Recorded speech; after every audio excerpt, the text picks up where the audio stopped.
नमस्कार साथियों, LM geography के ऑनलाइन प्लेटफॉर्म पे आप लोगों का स्वागत और अभिनंदन। हम लोग बात कर रहे हैं सीईटी ग्रेजुएशन लेवल 2024 समान पात्रता परीक्षा में भारत के भूगोल को लेके क्या हमें पूछा जा सकता है। और इसी श्रृंखला में भारत के भूगोल में हम अध्ययन कर रहे हैं भारत की स्थिति एवं विस्तार की कि भारत की स्थिति और विस्तार को लेके क्या प्रश्न, किस प्रकार से प्रश्न हमें पूछे जाने की संभावना है और किस तरह से प्रश्नों को वर्तमान में बदलकर या प्रश्नों की लैंग्वेज को बदलकर पूछा जा रहा है, उस पर हम लोग चर्चा करें। जैसा कि पिछले जो क्लासेज हुई उसमें आप लोगों का जो रेस्पॉन्स रहा बहुत पॉजिटिव रहा और उसी कारण हम लोग जो है आप लोगों के लिए कुछ कर पा रहे हैं। और एलएम ज्योग्राफी 30 दिन के इस एमसीक्यू बैच में आपको भारत के भूगोल, राजस्थान के भूगोल, राजस्थान की अर्थव्यवस्था और भारत की अर्थव्यवस्था को लेकर जो भी महत्वपूर्ण प्रश्न पूछे जाने की संभावना है उन सभी को हम लोग करने वाले हैं। और साथ ही साथ हमारा कॉन्सेप्ट भी क्लियर हो जाएगा कि किस तरह से प्रश्न हमें पूछे जा रहे हैं। तो शुरुआत करते हैं आज के सेशन की और पहला प्रश्न आप लोगों के लिए, निम्नलिखित में से किस राज्य की सीमा बांग्लादेश से नहीं लगती है? ए असम, बी मिजोरम, सी सिक्किम, डी मेघालय। तो आपको सबसे पहले तो यह क्लियर होना चाहिए कि भारत और बांग्लादेश के मध्य अंतर्राष्ट्रीय सीमा की लंबाई कितनी है और भारत के कितने राज्य बांग्लादेश के साथ अंतर्राष्ट्रीय सीमा का निर्धारण करते हैं और उसमें से सबसे ज्यादा और सबसे कम कौन बनाता है और क्या प्रश्न हमें और इससे पूछे जाने की संभावना। तो पहले समझने की कोशिश करना। सबसे पहले तो आपको यह क्लियर होना चाहिए कि भारत और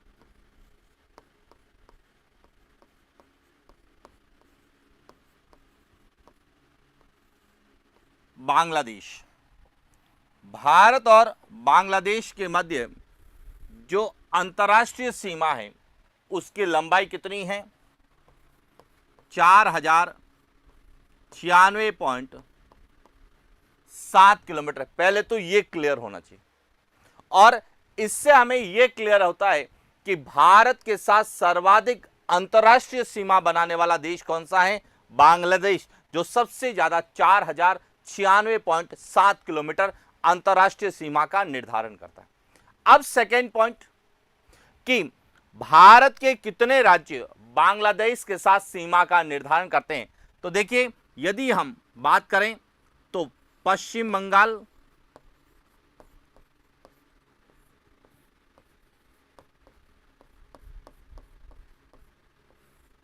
उसके बाद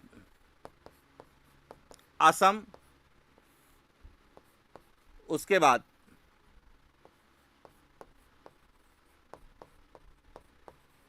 मेघालय, त्रिपुरा और मिजोरम। यानी कि भारत के 5 राज्य बांग्लादेश के साथ अंतर्राष्ट्रीय सीमा का निर्धारण करते हैं। तो देखिए, निम्नलिखित में से किस राज्य की सीमा बांग्लादेश से नहीं लगती है? ए असम, बी मिजोरम, सी सिक्किम। तो इसका सही उत्तर क्या होगा? सी सिक्किम की सीमा बांग्लादेश के साथ नहीं लगती है। यहां क्लियर हो गया पॉइंट क्या? अब भारत और बांग्लादेश को लेके क्या वर्तमान में या वर्तमान परिस्थितियों में क्या प्रश्न पूछे जा सकते हैं, तो उन पर हम लोग बात करते हैं जो हमें भारत और बांग्लादेश को लेके पूछे जा सकते हैं। तो देखिए, यहां जो हमारा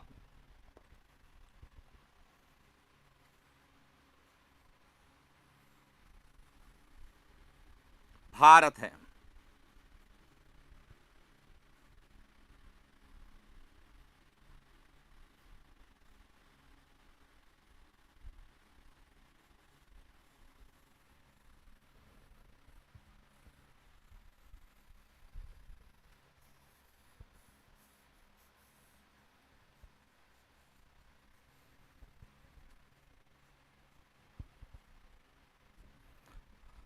और भारत, और यह जो है यह है बांग्लादेश।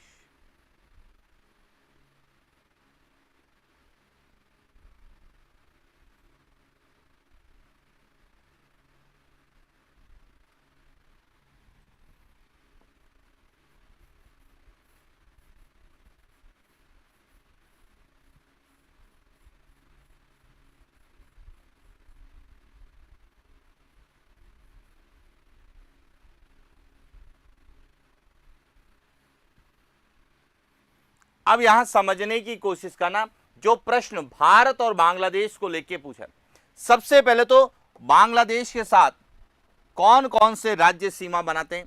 तो एक तो यहां पूरा राज्य, यहां से लगाकर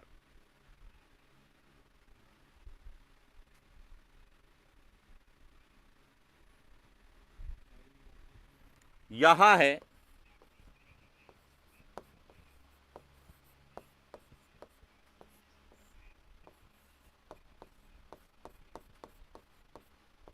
पश्चिम बंगाल। इसके बाद दूसरा जो है यह राज्य है,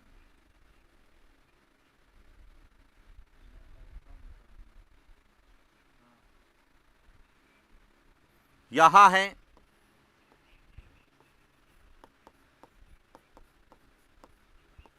असम।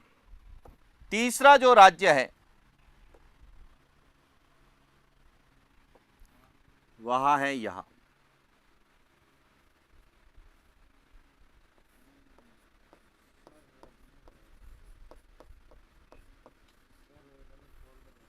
मेघालय। इसके बाद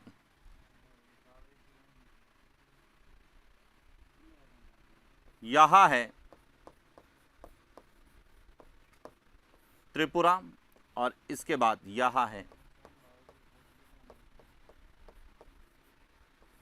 मेघालय। अब पॉइंट क्लियर हो गया। अब समझना जो सबसे इंपॉर्टेंट चीज है, जो हमें प्रश्न, अब प्रश्न पूछा जाता है कि बांग्लादेश के साथ सर्वाधिक अंतरराष्ट्रीय सीमा कौन सा राज्य बनाता है। तो अब समझना, सर्वाधिक जो है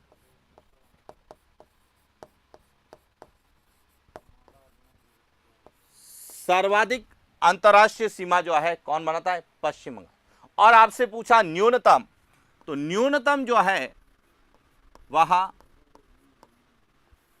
असम बनाता है। एक तो ये पॉइंट ध्यान रखना कि सबसे ज्यादा पश्चिम बंगाल और सबसे कम असम। लेकिन जो सबसे इंपॉर्टेंट बात है वह है त्रिपुरा, कि त्रिपुरा जो है यहां तीन ओर से किससे घिरा हुआ है, बांग्लादेश से। यहां ध्यान रखना,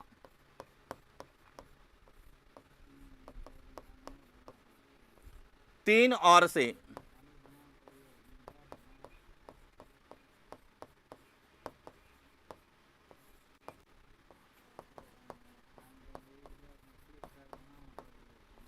बांग्लादेश से घिरा हुआ, यह सबसे इंपॉर्टेंट है। और यह प्रश्न पूछा जा सकता है कि भारत का कौन सा राज्य तीन ओर से बांग्लादेश से घिरा है। तो वह है त्रिपुरा राज्य, जो कि तीन ओर से बांग्लादेश से घिरा है। या फिर बांग्लादेश के साथ सर्वाधिक सीमा कौन बनाता है, तो पश्चिम बंगाल, और न्यूनतम कौन बनाता है, तो आसाम।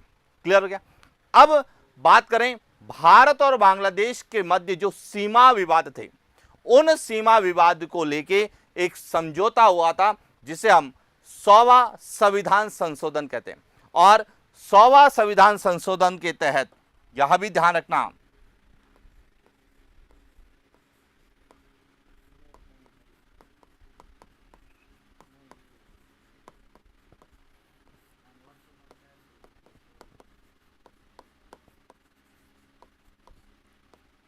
सौवा संविधान संशोधन जो हुआ, इसके तहत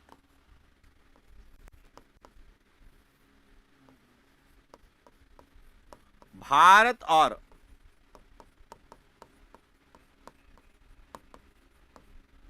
बांग्लादेश के मध्य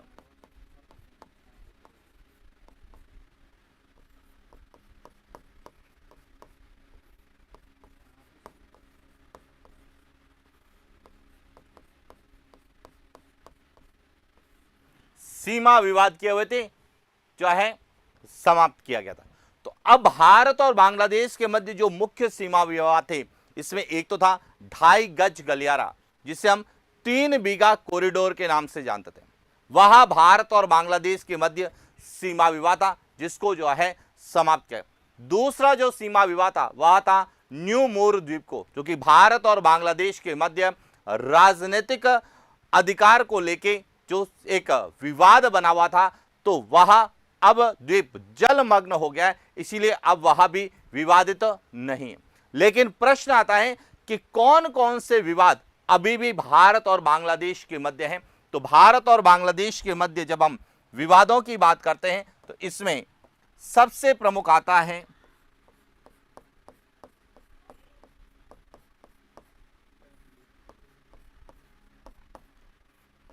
तीस्ता नदी विवाद। यहां ध्यान रखना, तीस्ता नदी विवाद, यहां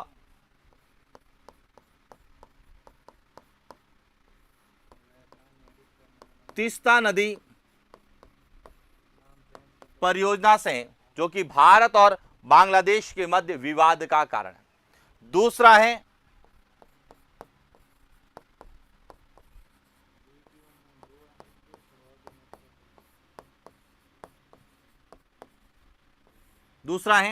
बराक नदी विवाद, जो कि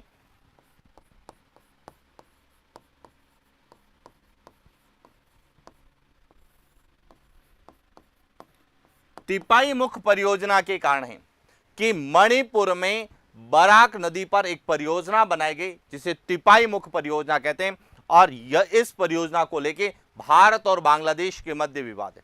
और दूसरी है तीस्ता नदी परियोजना, जो कि तीस्ता नदी परियोजना यहां सिक्किम में तीस्ता नदी पर बनाई गई है, जिसको लेके भारत और बांग्लादेश के मध्य विवाद है। और यह भी प्रश्न हमें कई बार स्थिति और विस्तार को लेके पूछे जाते हैं। तो पॉइंट क्लियर हो चुका होगा कि भारत और बांग्लादेश को लेके क्या प्रश्न हमें पूछे जा सकते हैं। सबसे पहले तो कौन सा राज्य बांग्लादेश के साथ सीमा बनाता है या नहीं बनाता है, या फिर भारत बांग्लादेश के मध्य कितनी अंतर्राष्ट्रीय सीमा स्थित है, या फिर भारत के साथ सर्वाधिक अंतर्राष्ट्रीय सीमा बनाने वाला देश कौन सा है, तो वह है बांग्लादेश। क्लियर हो गया। बात करते हैं अगले प्रश्न की। अगला प्रश्न है निम्नलिखित में से न्यूनतम तटीय सीमा बनाता है। अब न्यूनतम तटीय सीमा बनाता है, अब इसका क्या तात्पर्य है। तो सबसे पहले तो आपको भारत की सीमाओं को समझना पड़ेगा कि भारत की जो सीमा है वह किस प्रकार से, और उसके बाद हमें जो भारत की तटीय सीमा है उस तटीय सीमा पर कितने राज्य हैं और उनमें सबसे कम कौन सा राज्य तटीय सीमा का निर्धारण करता है। तो देखिए, इसे समझने की कोशिश करना।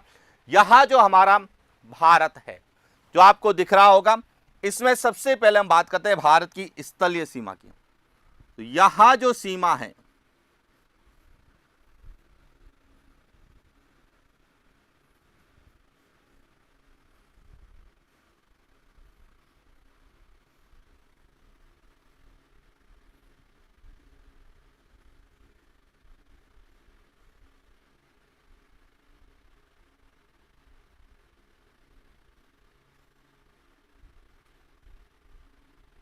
यहां भारत की स्थलीय सीमा है, और इसके दक्षिण में यहां जो सीमा है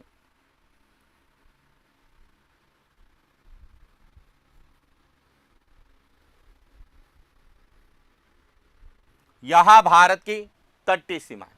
तो अब सबसे पहले तो आपको यह पता होना चाहिए कि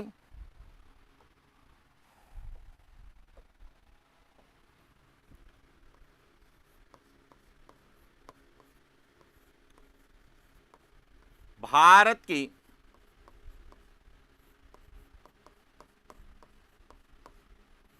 कुल सीमा कितनी है। भारत की कुल सीमा, अब इस कुल सीमा को हम दो भागों में विभाजित करते हैं। एक कहलाती है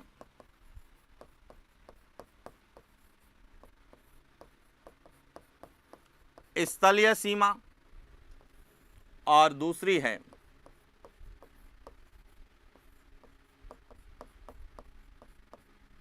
तटीय सीमा।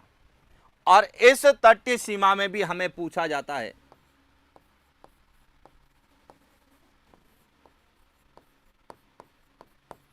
मुख्य भूमि की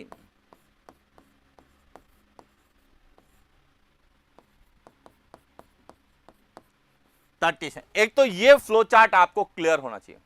अब भारत की जो कुल सीमा है वहां है 22,176.6 किलोमीटर। टोटल सीमा कितनी है? 22,700 सॉरी 22,716.6 किलोमीटर। अब इसमें से 15,200 किलोमीटर जो है वह क्या है? स्थलीय सीमा है, जो स्थल भाग से। और शेष जो है 7,516.6 किलोमीटर वह क्या है? तटीय सीमा। और इसमें से 6100 किलोमीटर जो है यह भारत की मुख्य भूमि की तटीय सीमा है। एक तो ये आपको तटीय सीमा और भारत की सीमा को लेकर आंकड़े पूछे जा सकते हैं कि कुल सीमा कितनी है, स्थलीय सीमा कितनी है, तटीय सीमा कितनी है और मुख्य भूमि की तटीय सीमा कितनी है। अब इसके बाद हमें जो प्रश्न पूछा गया है कि न्यूनतम तटीय सीमा बनाता है कौन सा राज्य? ओडिशा, कर्नाटक, पश्चिम बंगाल और केरल। सामान्यतः जब हम पढ़ते हैं तो केवल सर्वाधिक और न्यूनतम वाला याद रखते हैं। सर्वाधिक गुजरात बनाता है, न्यूनतम गोवा बनाता है। लेकिन वर्तमान में हमें सर्वाधिक और न्यूनतम के अलावा जो राज्य हैं उनको भी एग्जाम में पूछा जाता है। तो देखिए, जब हम भारत की तटीय सीमा की बात करते हैं जो कि मुख्य भूमि, तो कौन कौन से राज्य हैं? तो इसमें राज्यों की बात करें तो गुजरात है, उसके बाद महाराष्ट्र है, उसके बाद गोवा है,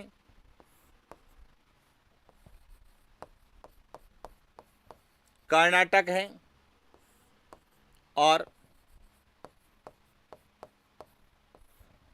5 राज्य पश्चिमी तटीय सीमा बनाते हैं, जबकि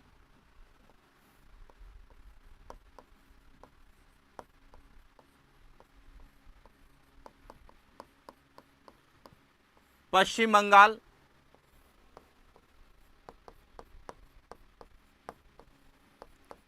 ओडिशा,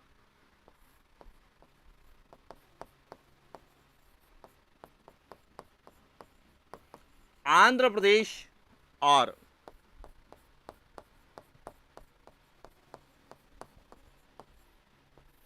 तमिलनाडु।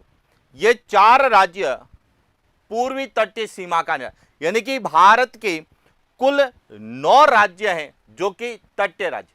अब इसमें से सबसे ज्यादा और सबसे कम, तो आपको पूरा एक क्रम पता होना चाहिए कि भारत के जो राज्य तटीय सीमा का निर्धारण करते हैं उनका क्रम क्या है।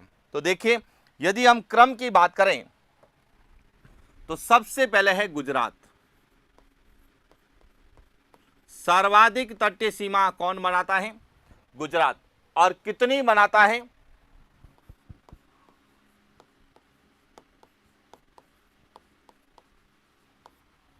1214.70 किलोमीटर। उसके बाद दूसरा है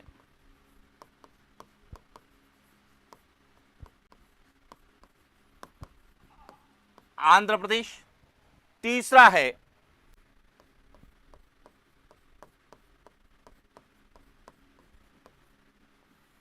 तमिलनाडु, चौथा है महाराष्ट्र, पांचवा है केरल, 6 नंबर पर ओडिशा,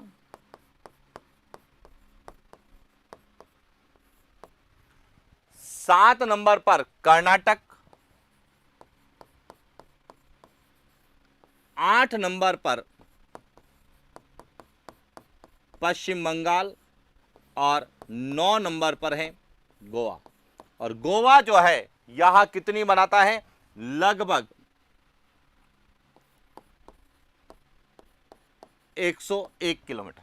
तो अब सबसे ज्यादा तो गुजरात बनाता है, सबसे कम गोवा। लेकिन हमें प्रश्न के अनुसार हम बात करें तो निम्नलिखित में से न्यूनतम, तो सबसे कम गोवा और गोवा के बाद जो सबसे कम बनाता है, तो इसका सही उत्तर क्या होगा? सी, जो कि गुजरात से यदि हम गोवा की ओर चलते हैं, यानी कि सर्वाधिक से हम न्यूनतम की ओर चलते हैं, तो पश्चिम बंगाल का नंबर कितना पर आता है? 8 पर आता है।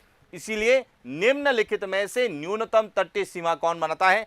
पश्चिम बंगाल, इस प्रश्न के अनुसार।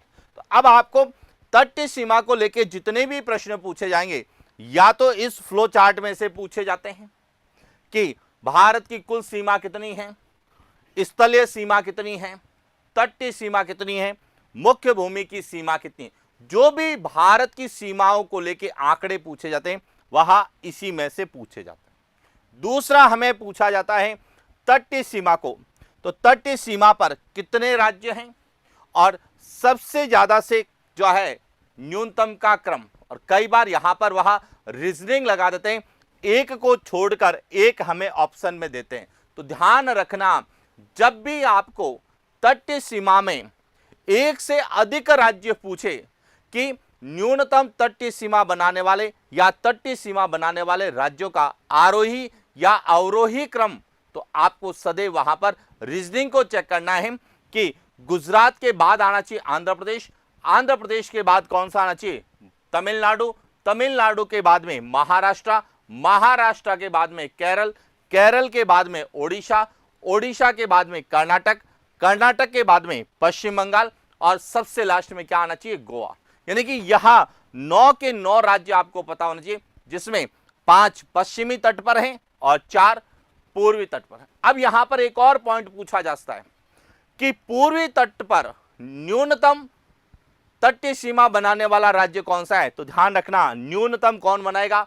पश्चिम बंगाल। और सर्वाधिक कौन सा बनाएगा? आंध्र प्रदेश। आंध्र प्रदेश, तमिलनाडु, ओडिशा और पश्चिम बंगाल। तो इस प्रकार से भी प्रश्न पूछे जा सकते हैं कि भारत के पूर्वी तट पर स्थित राज्यों के श्रम सही क्रम की पहचान कीजिए। किसके अनुसार? तटीय सीमा के अनुसार। आरोही क्रम यानी बढ़ता हुआ क्रम भी पूछ सकते हैं और घटता हुआ क्रम भी पूछा जा सकता है। इसीलिए मैं विद्यार्थियों को कई बार कहता हूं कि जब भी आप पढ़ें तो पूरा टॉपिक का जो है कॉन्सेप्ट क्लियर करके पढ़ें कि हमें यहां से क्या क्या प्रश्न बन सकते हैं। और इसमें से प्रश्न जब आते हैं तो कई विद्यार्थियों को पता भी नहीं चलता है कि प्रश्न क्या पूछा जा रहा है। अब देखिए प्रश्न को सुनना।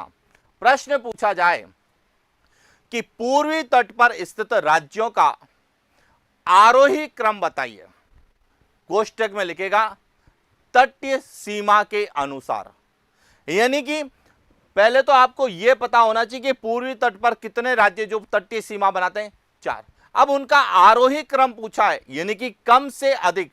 तो सबसे पहले पश्चिम बंगाल आएगा, फिर ओडिशा, फिर तमिलनाडु और सबसे बाद में क्या आएगा? आंध्र प्रदेश आएगा। और ऐसे प्रश्न जो मैप बेस्ड प्रश्न आते हैं तो विद्यार्थी कहीं ना कहीं गलती कर देते हैं। इसीलिए इन प्रश्नों को मैप के द्वारा समझाने का मेरा उद्देश्य ही यही है कि यदि तटीय सीमा को लेकर कोई प्रश्न आए तो आपका प्रश्न एग्जाम में गलत नहीं हो। चला आगे बात करते हैं अगले प्रश्न की। निम्नलिखित में से भारत की तटीय सीमा है: ए 6100 किलोमीटर, बी 7516.6 किलोमीटर, सी 15200 किलोमीटर और डी 22716.6 किलोमीटर। अब यहां पे क्या पूछा गया है? भारत की तटीय सीमा। तो वही आपको फ्लो चार्ट याद होना चाहिए। कौन सा? सिंपल सा।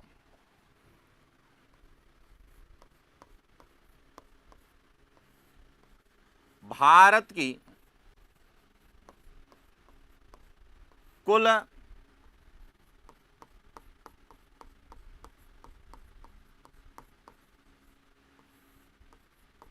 भौगोलिक सीमा, यानी कि पूरे भारत की भौगोलिक सीमा कितनी है? 22,716.6 किलो। यहां भारत की कुल भौगोलिक सीमाएं। अब इस सीमा को भी दो भागों में बांटा गया है। एक है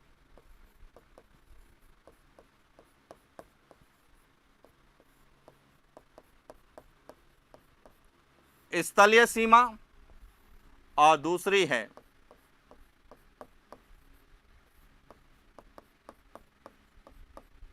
तटीय सीमा।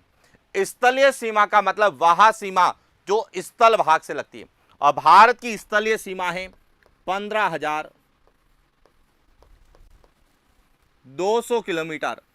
यह भारत की क्या है? स्थलीय सीमा है।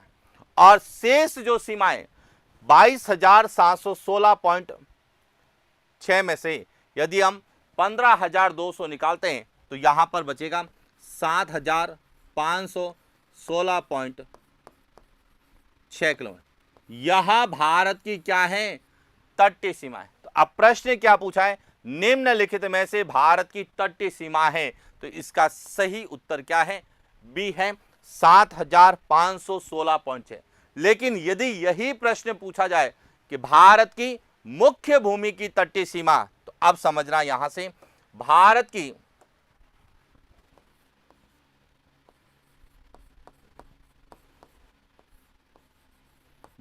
की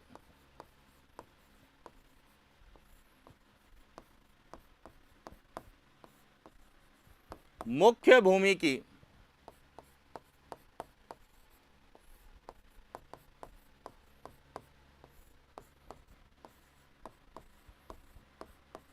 कितनी है? 6,100 किलोमीटर।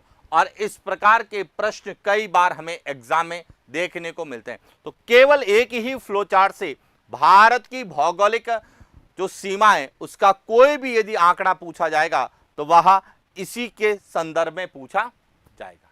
क्लियर हो गया? चले आगे बात करते हैं अगले प्रश्न की। अगला है भारत के साथ स्थलीय सीमा बनाने वाले देश का आरोही क्रम है। A Bangladesh, Pakistan, Myanmar. B Bhutan, Nepal, Myanmar. C Afghanistan, Myanmar, Nepal. और डी चीन, पाकिस्तान, भूटान।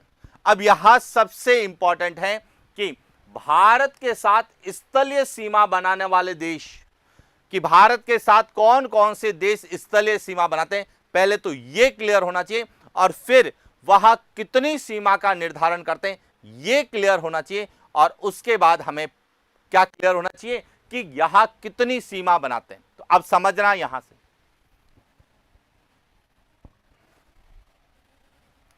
अब देखिए यहां जो है भारत का मानचित्र है।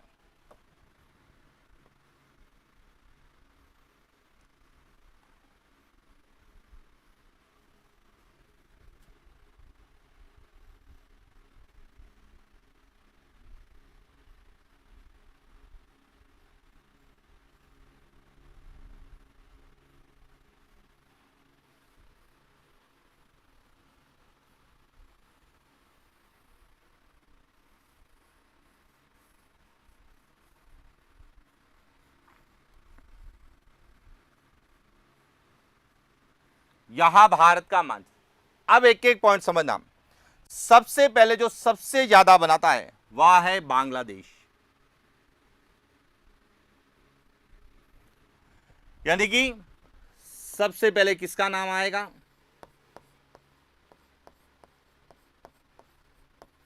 बांग्लादेश। और बांग्लादेश कितनी बनाता है? 4,096.7 किलोमीटर। इसके बाद दूसरा जो देश जो सबसे ज्यादा बनाता है वह है चाइना।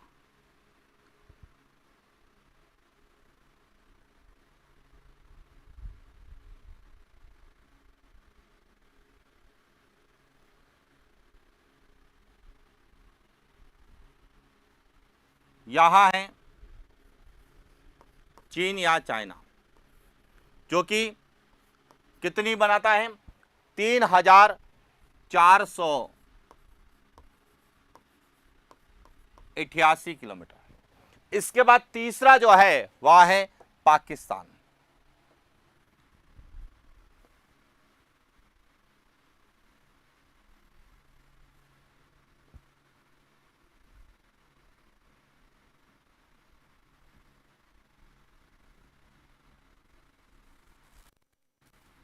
यहां है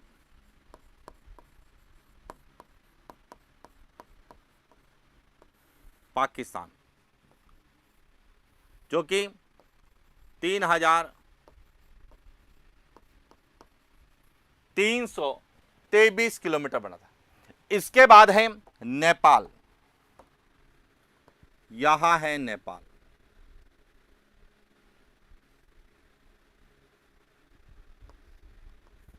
और यदि हम नेपाल की बात करें तो 1,751 किलोमीटर बनाता है। इसके बाद बनाता है वह है म्यांमार,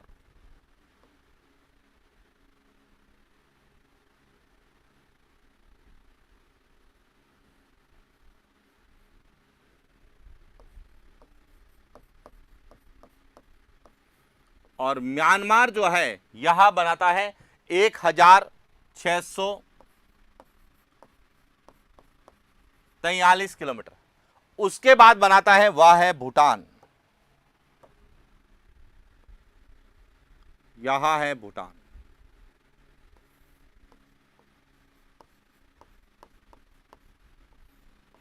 और भूटान जो बनाता है वह बनाता है 699 किलोमीटर। और सबसे कम जो बनाता है वह है अफगानिस्तान,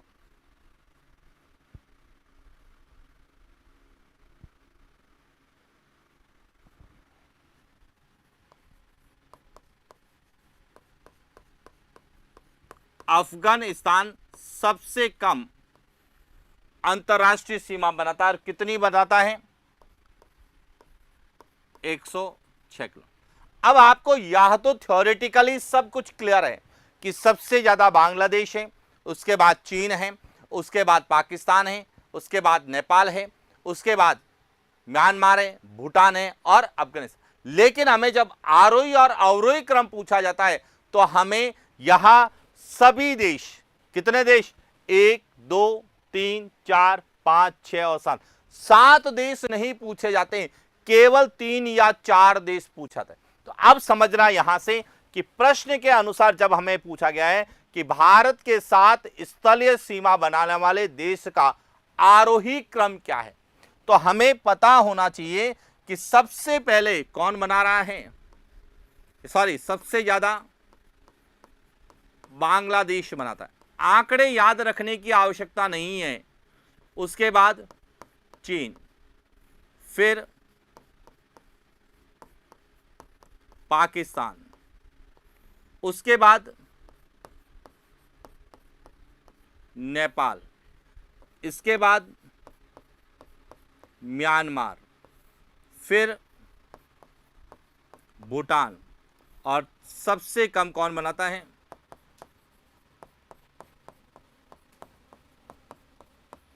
अफगानिस्तान बनाता है। अब हमें क्या पूछा गया है, आरोही क्रम। आरोही क्रम का मतलब है कम से अधिक की ओर। यहां तो क्या होगा, आरोही क्रम जब पूछा जाता है तो हम कम से अधिक की ओर, और यही आपसे अवरोही क्रम पूछा जाए तो यहां होगा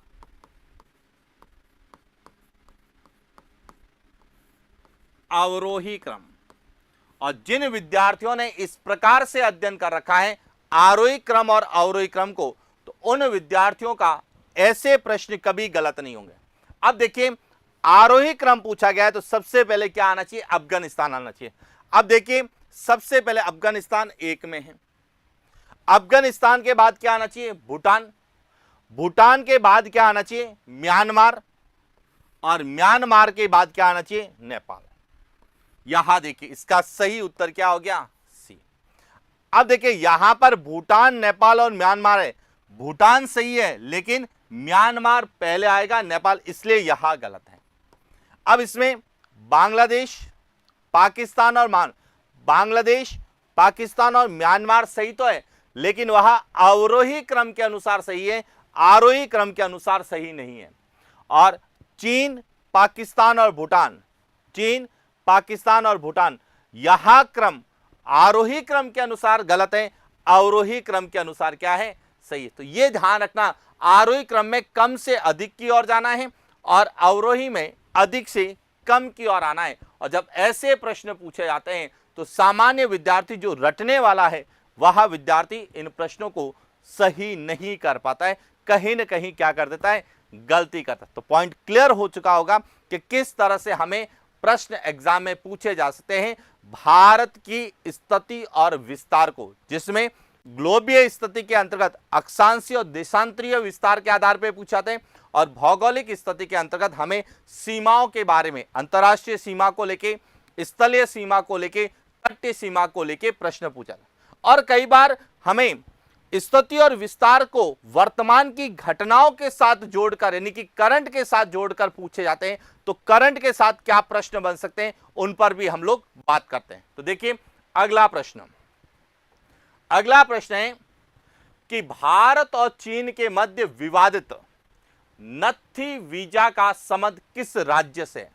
सिंपल सी बात है कि यहां वर्तमान परिस्थितियों के अनुसार पूछा गया, यानी कि करंट को लेके प्रश्न पूछा गया कि भारत और चीन के मध्य विवादित नत्थी वीजा का संबंध किस राज्य से है। ए उत्तराखंड, बी सिक्किम, सी अरुणाचल प्रदेश और डी जम्मू कश्मीर।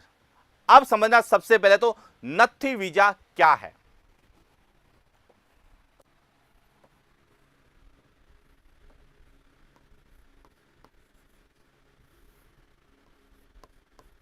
नत्थी वीजा,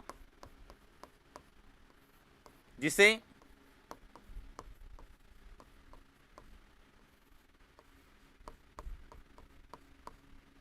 क्या कहा जाता है, स्टेपल वीजा की संज्ञा दी गई है, नत्थी वीजा कहा जाता है। अब यह नत्थी वीजा जो है यहां भारत और चीन के मध्य एक विवाद का भी कारण है। अब नत्थी वीजा क्या है, नत्थी वीजा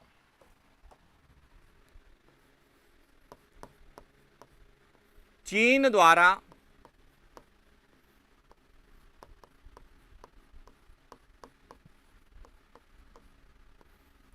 अरुणाचल प्रदेश,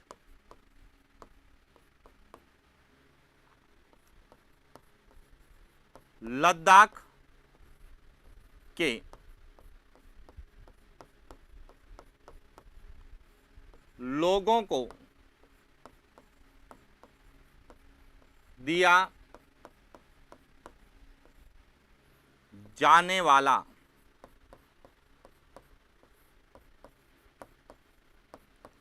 विशेष वीजा। पहले यहां अरुणाचल प्रदेश और जम्मू कश्मीर राज्य के लोगों को दिया जाता था, लेकिन जब जम्मू कश्मीर से राज्य का दर्जा हटाकर केंद्र शासित प्रदेश का दर्जा दिया गया, तो जो अंतर्राष्ट्रीय सीमा, जो राज्य और केंद्र शासित प्रदेश चीन के साथ सीमा बनाते हैं, उनमें लद्दाख और अरुणाचल प्रदेश के लोगों को यहां चीन विशेष प्रकार का क्या देता है, विशेष वीजा देता है, उसे कहा जाता है नत्थी वीजा या स्टेपल वीजा कहा जाता है। Point clear. तो अब प्रश्न क्या कह रहा है कि भारत और चीन के मध्य विवादित नत्थी वीजा का संबंध किस राज्य से है। तो इसका सही उत्तर क्या होगा, सी अरुणाचल प्रदेश से। किस राज्य से है, अरुणाचल प्रदेश, क्योंकि यहां पर राज्य एक ही है लद्दाख, दूसरा जम्मू कश्मीर। पहले जम्मू कश्मीर राज्य के लोगों को दिया जाता था, लेकिन जम्मू कश्मीर वर्तमान में राज्य के रूप में नहीं है, केंद्र शासित प्रदेश में, इसीलिए इसका सही उत्तर क्या होगा, सी अरुणाचल प्रदेश होगा। क्लियर। अब यहां से हमें दूसरा और सबसे इंपॉर्टेंट प्रश्न जो पूछा जा सकता है वह भारत और चीन की सीमा को लेकर प्रश्न बन सकता है, और भारत और चीन की सीमा को लेकर क्या प्रश्न बन सकता है, हम उस पर बात करते हैं। तो देखिए समझना,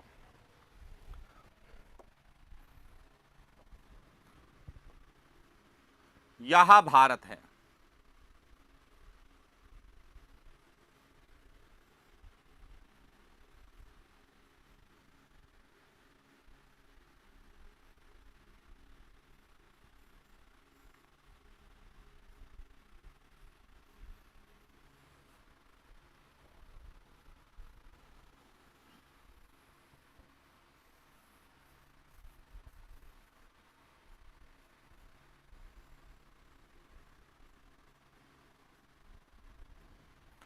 अब भारत का संबंध किसके साथ? चीन के साथ।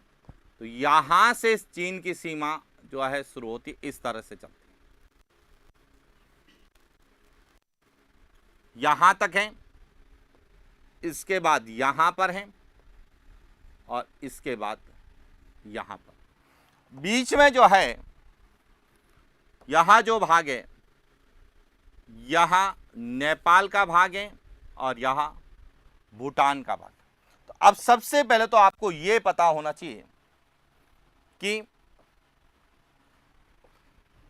चीन के साथ, यहां जो चीन है जिसके साथ 3488 किलोमीटर जो अंतर्राष्ट्रीय सीमा लगती है, इसमें कौन कौन से राज्य सीमा बनाते हैं? तो देखिए, एक तो यह जो राज्य है,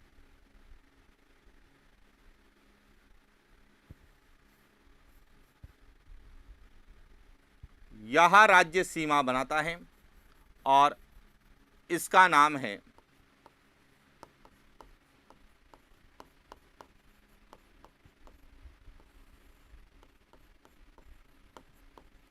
अरुणाचल प्रदेश। इसके बाद दूसरा, यह जो राज्य है, यह राज्य सीमा बनाता है, इसका नाम है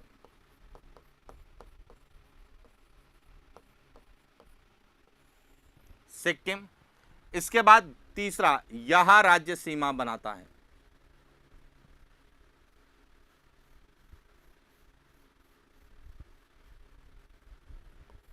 इसका नाम है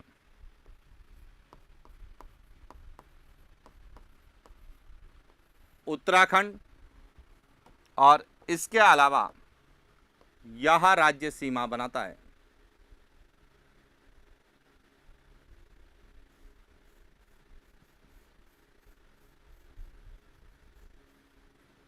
यह है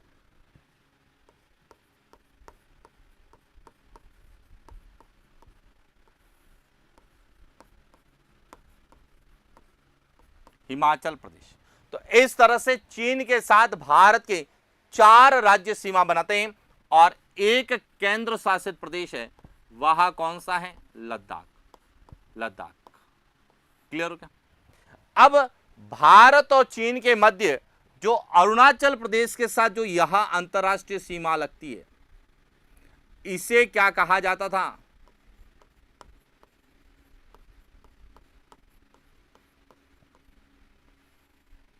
तो यहां भी ध्यान रखना, मैक-मोहन रेखा यहां किसके मध्य है? भारत और चीन के मध्य अंतर्राष्ट्रीय सीमा है। क्लियर? और यहां अरुणाचल प्रदेश के साथ लगती है। क्लियर?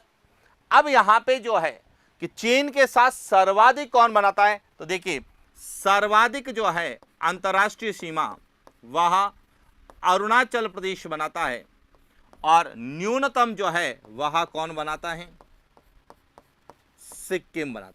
तो इस तरह से आपको यह भी पूछा जा सकता है कि चीन के साथ अंतर्राष्ट्रीय सीमा जो बनाते हैं उसमें सबसे ज्यादा कौन सा राज्य बनाता है, सबसे कम कौन बनाता है, और इसमें किस राज्य के साथ नत्थी वीजा जो है विवाद है। तो राज्य पूछा जाता है तो अरुणाचल प्रदेश, और राज्य के साथ यदि केंद्र शासित प्रदेश आएगा तो वह कौन सा होगा?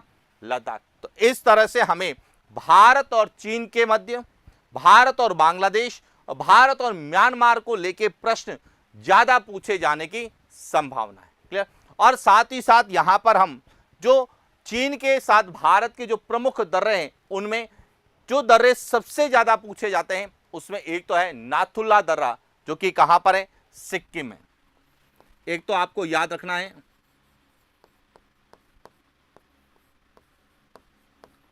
नाथुला दर्रा जो कि सिक्किम में, यह पूछा जाता है।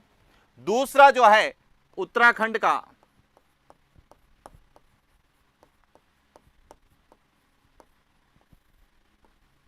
लिपुलेख दर्रा, यहां सबसे ज्यादा पूछा था क्योंकि यह भारत और नेपाल के मध्य विवादित है, जबकि यह भारत और चीन के मध्य व्यापारिक मार्ग के रूप में काम करता है।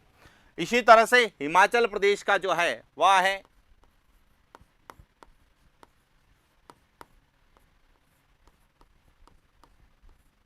सीप की ला दर्रा, यहां भी आपसे पूछा जाता है। साथ ही लद्दाख में जो है यहां पर एक घाटी है जिसे कहा जाता है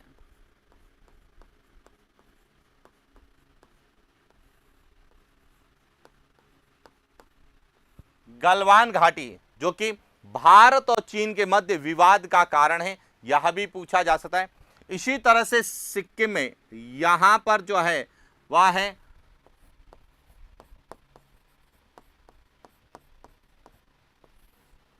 डोकलाम क्षेत्र, यहां भी भारत और चीन के मध्य विवाद का कारण है।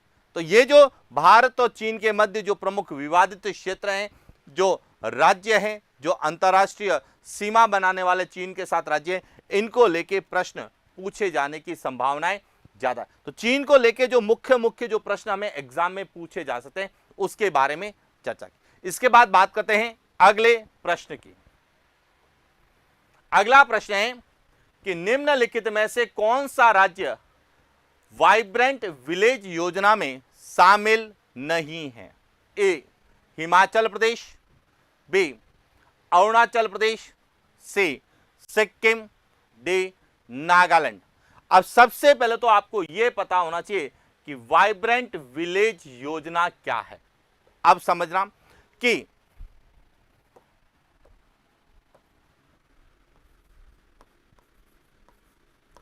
वाइब्रेंट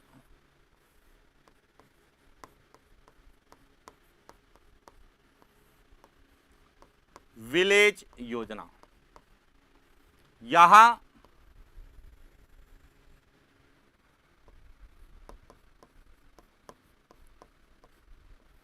अप्रैल 2023 में एक स्थान है जिसका नाम सुना होगा आपने, कीबुथु, जो कि कहां पर है?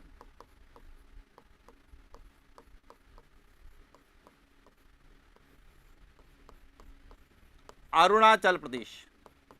कीबुथु अरुणाचल प्रदेश से भारत के गृह मंत्री, तत्कालीन गृह मंत्री अमित शाह के द्वारा इस वाइब्रेंट विलेज योजना की शुरुआत की गई। और इसका उद्देश्य क्या था? इसका उद्देश्य था कि चीन के जो चीन से लगे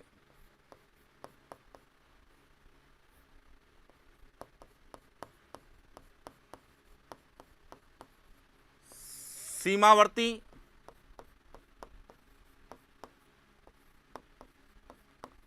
गांवों में, कि जो चीन की सीमा से लगे सीमावर्ती गांवों में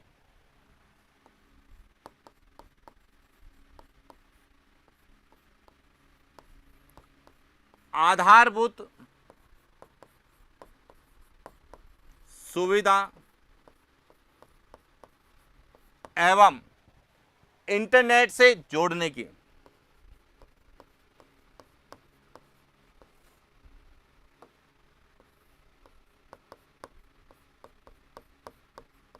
इंटरनेट से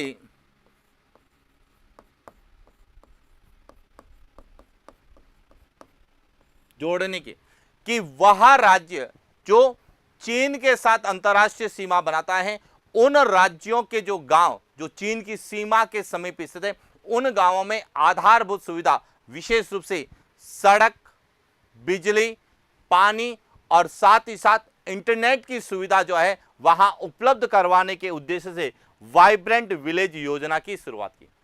अब इसका मतलब है कि इससे लाभान्वित राज्य कौन से होंगे? तो इसमें देखिए इसका लाभ किस किस को मिलेगा। इसका लाभ एक तो मिलेगा लद्दाख को, लद्दाख के अलावा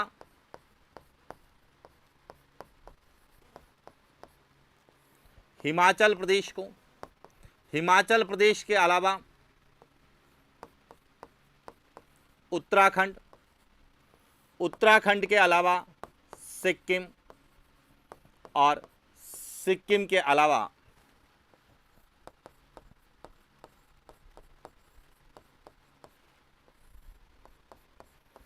अरुणाचल प्रदेश, इन राज्यों के गांवों को मिलेगा।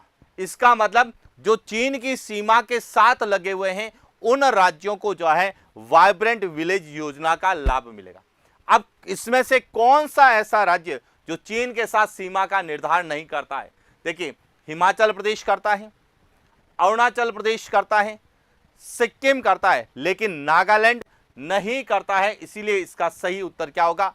डी, नागालैंड। क्योंकि नागालैंड की जो सीमा है वह किसके साथ लगती है? नागालैंड जो है यह म्यांमार के साथ न्यूनतम अंतर्राष्ट्रीय सीमा पर। हालांकि अरुणाचल प्रदेश भी जो है म्यांमार के साथ सर्वाधिक अंतर्राष्ट्रीय सीमा का निर्धारण करता है, लेकिन अरुणाचल प्रदेश की सीमा म्यांमार के साथ साथ चीन के साथ भी लगती है। और इसीलिए वाइब्रेंट विलेज योजना की जो शुरुआत है वह अरुणाचल प्रदेश के किबुथु नामक स्थान, जो कि भारत का सबसे पूर्वोत्तर स्थान के रूप में जाना जाता है, सबसे पूर्वी बिंदु जो है वह किबुथु है, वहां से इस योजना की क्या की गई? शुरुआत की गई। और इस तरह से वर्तमान की घटनाओं को हमें ज्योग्राफी के साथ या भारत की स्थिति और विस्तार के साथ जोड़कर एग्जाम में पूछा जा सकता है। क्लियर? और बात करते हैं एक और प्रश्न की। अगला प्रश्न है कि निम्नलिखित में से कौन सा स्थान भारतीय मानक समय रेखा के निकटतम है? ए, रायपुर, बी, भुवनेश्वर, सी, लखनऊ, डी, भोपाल।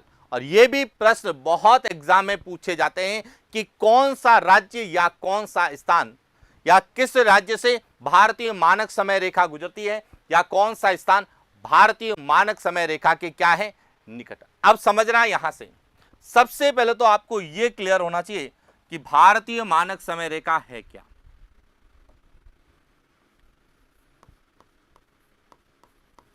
भारतीय मानक समय रेखा किसे कहा जाता है?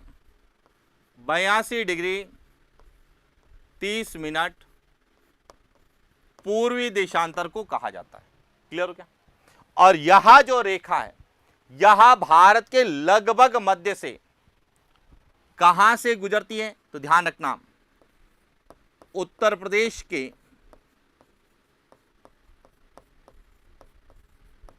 इलाहाबाद, जिसे वर्तमान में क्या कहते हैं? प्रयागराज के निकट, मिर्जापुर के निकट नैनी नामक स्थान से गुजरती है। और ये कई बार प्रश्न पूछा गया है कि भारतीय मानक समय रेखा कहां से गुजरती है। राज्य पूछा जाता है तो एक पूछा जाता है तो उत्तर प्रदेश पूछा जाता है, स्थान विशेष पूछा जाता है या तो इलाहाबाद या मिर्जापुर या नैनी, तीनों में से कोई एक पूछा जाता है। अब आजकल ऐसे प्रश्न बहुत कम पूछे जा रहे हैं। अब पूछा जा रहा है कि निम्नलिखित में से कौन सा स्थान भारतीय मानक समय रेखा के निकट। इसका मतलब भारतीय मानक समय रेखा कौन कौन से राज्यों से गुजरती है? अब ध्यान रखना, यह उत्तर प्रदेश से गुजरेगी,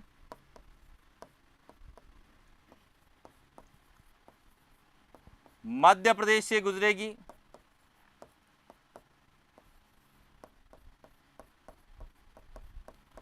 छत्तीसगढ़ से गुजरेगी,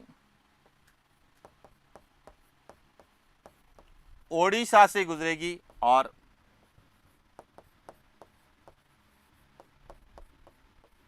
यानी कि 5 राज्यों से भारतीय मानक समय रेखा गुजरे। यदि इसको हम मानचित्र में देखें तो किस तरह से समझना, यहां से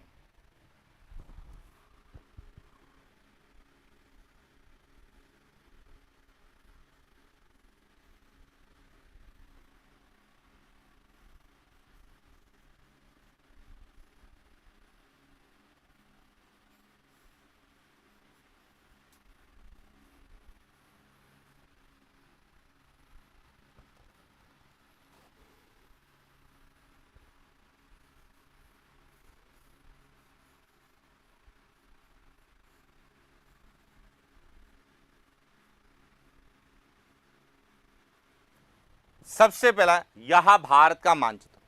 अब यह कहां से गुजरती है, तो देखिए यह इस तरीके से गुजरती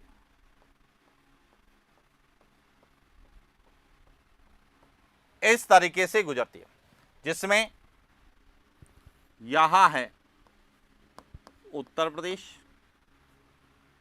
यहां है मध्य प्रदेश, यहां है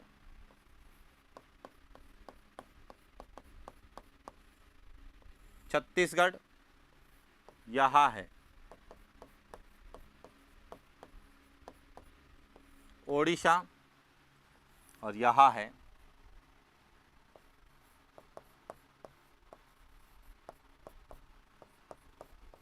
यहां तो हमें क्लियर हो गया कि कौन कौन से राज्यों से गुजरती है। इसे कहा जाता है 82.5 डिग्री पूर्वी दिशांतर और भारत के लगभग मध्य से गुजरती है, इसीलिए इस रेखा से भारतीय समय की गणना की जाती है। इंडियन स्टैंडर्ड टाइम लाइन के नाम से हम लोग जानते हैं। अब प्रश्न पूछा गया है कि कौन सा स्थान इसके निकट है। तो अब देखिए एक एक पॉइंट ध्यान रखना, एक यहां पर है, एक यहां पर है, एक यहां पर है, एक यहां पर है, यहां जो स्थान है। अब यहां स्थान कौन सा है, यहां स्थान है लखनऊ है, यहां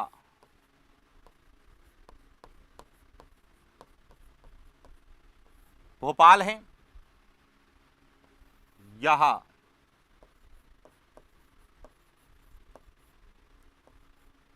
रायपुर है, यहां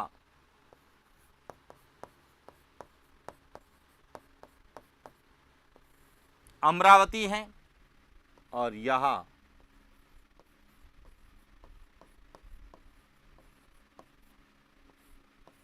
भुवनेश्वर है। अब इनमें देखिए जो सबसे निकट कौन सा है, तो देखिए एक तो यहां पर है, एक यहां पर है, एक यहां पर है, एक यहां पर है। अब इनमें सबसे निकट कौन सा है, छत्तीसगढ़ की जो राजधानी है वह रायपुर सबसे निकट है। तो इसीलिए ध्यान रखना प्रश्न के अनुसार इसका सही उत्तर क्या होगा, ए। निम्नलिखित में से कौन सा स्थान भारतीय मानक समय रेखा के सबसे निकट है। एक तो ये क्लियर हो गया। अब दूसरा और इंपॉर्टेंट प्रश्न यहां से ध्यान रखना कि उत्तर प्रदेश, मध्य प्रदेश, छत्तीसगढ़, ओडिशा, यहां 5 राज्यों से गुजरती।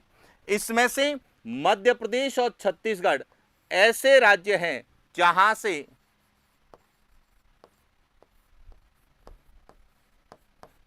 कर्क रेखा भी गुजरती है। तो यह भी प्रश्न पूछा जा सकता है कि निम्नलिखित में से राज्यों का सही युग्म जहां से भारतीय मानक समय रेखा और कर्क रेखा गुजरती है, तो दोनों कहां से गुजरती है, तो मध्य प्रदेश और छत्तीसगढ़ ऐसे 2 राज्य हैं जहां से कर्क रेखा भी गुजरेगी और भारतीय मानक समय रेखा भी गुजरेगी। लेकिन एक और इंपॉर्टेंट प्रश्न समझना यहां से, जब हम यहां पर मानचित्र का अध्ययन करते हैं तो देखते हैं कि इस भारतीय मानक समय रेखा के पश्चिम में 4 राजधानियां हैं जबकि पूरब में 1 राजधानी है। तो यह भी ध्यान रखना पूछा जा सकता है कि निम्नलिखित में से कौन से राज्य की राजधानी भारतीय मानक समय रेखा के पश्चिम में स्थित नहीं है। तो ध्यान रखना ओडिशा की राजधानी जो भुवनेश्वर है वह पूरब में स्थित है, किसके, भारतीय मानक समय रेखा के। बाकी सभी जिन राज्यों से गुजरती है उन राज्यों की राजधानियां पश्चिम में स्थित है, चाहे वह उत्तर प्रदेश की राजधानी लखनऊ है, चाहे वह मध्य प्रदेश की राजधानी भोपाल है, चाहे छत्तीसगढ़ की राजधानी रायपुर है, चाहे आंध्र प्रदेश की राजधानी अमरावती है, या तेलंगाना की राजधानी जो पहले आंध्र प्रदेश की राजधानी हुआ करती थी हैदराबाद, उसको भी लेके प्रश्न पूछा जाएगा। तो वे सभी जो है कहां हैं, पश्चिम। और इस प्रकार के जब प्रश्न आते हैं तो जो विद्यार्थी केवल और केवल रटने पर विश्वास करता है तो उन विद्यार्थियों के लिए सबसे बड़ी चुनौती बन जाती है। और वर्तमान में जब पेपर पैटर्न चेंज हो रहा है, पेपर में प्रश्न पूछने का तरीका चेंज हो रहा है, जहां पर कॉन्सेप्ट ज्यादा पूछे जाते हैं, फैक्ट कम पूछे जाते हैं, या कॉन्सेप्ट के आधार पर फैक्ट पूछे जाते हैं, तो उसमें विद्यार्थी गलत करने की संभावना है। तो हमें अब भारतीय मानक समय रेखा को लेकर प्रश्न पूछा जाए तो हमारा गलत नहीं होना चाहिए, कर्क रेखा को लेकर प्रश्न पूछा जाए तो गलत नहीं होना चाहिए, सीमाओं को लेकर विशेष रूप से बांग्लादेश के साथ, म्यांमार के साथ, चीन के साथ जो सीमा और सीमा विवाद है उनको लेके कोई प्रश्न पूछा जाए तो गलत ना हो, और साथ ही साथ भारत की ग्लोबीय और भौगोलिक स्थिति, भारत की भौगोलिक सीमा, तटीय सीमा को लेके, तटीय सीमा पर स्थित राज्यों को लेके, या फिर अन्य कोई प्रश्न